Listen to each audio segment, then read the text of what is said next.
নমস্কাৰ সকলোলৈকে প্ৰীতি আৰু সম্ভাষণ জনাই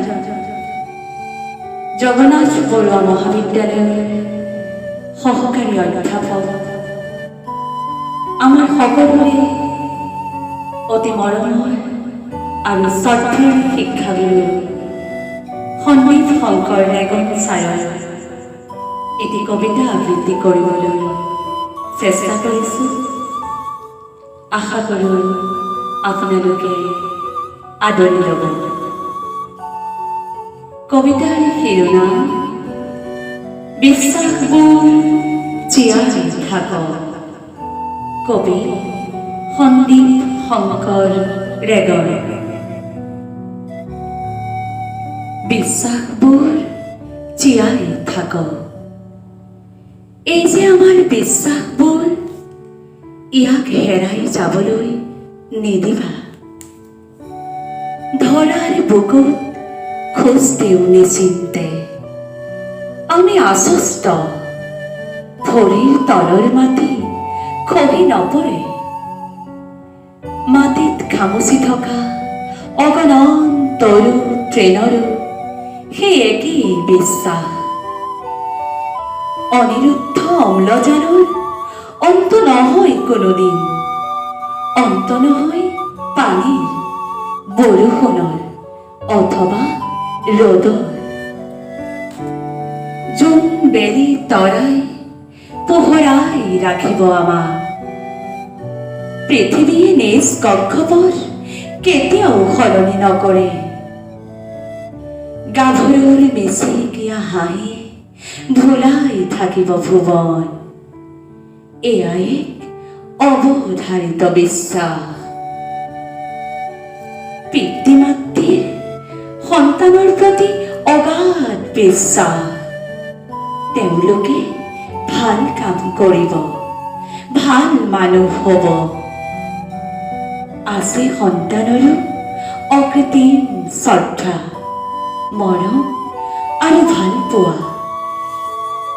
বিশ্বাসৰ এনাজৰী আমিও পূৰণ কৰিম আই পিতাৰ সপোনবোৰ।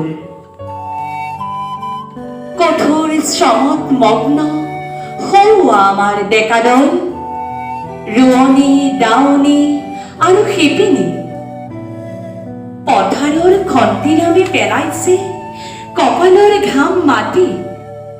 বিশ্বাস এটাই, যত্ন কৰিলে ৰত্ন পায়, কষ্টৰ বিনে একো নাই। মই সুকলমে ঘূৰি আহিম মা, তুমি একো চিন্তা নকৰিবা।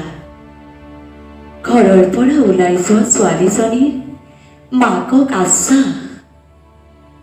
অপেক্ষাৰত গৃহিণীয়েও জানে এওঁ সময়মতেই ঘৰ আহি ওলাবহি। ভক্তৰো অগাধ বিশ্বাস, তেওঁলোকৰ ফৰিয়াদ ভগৱানে শুনিব, দুখবোৰ নাইকিয়া হ'ব। বিশ্বাসৰ সূতাই বান্ধি ৰাখিছে প্ৰেমিক যুগলক, পতি আৰু পত্নী, মালিক আৰু শ্ৰমিকক। নিউটনৰো বিশ্বাস আছিল, গছৰ ফল সৰাৰ নিশ্চয় কিবা ৰহস্য লুকাই আছে। ৰেলগাড়ী চলোৱা ড্ৰাইভাৰজনৰ ওপৰত যাত্ৰীসকলৰ আছে সম্পূৰ্ণ আস্থা।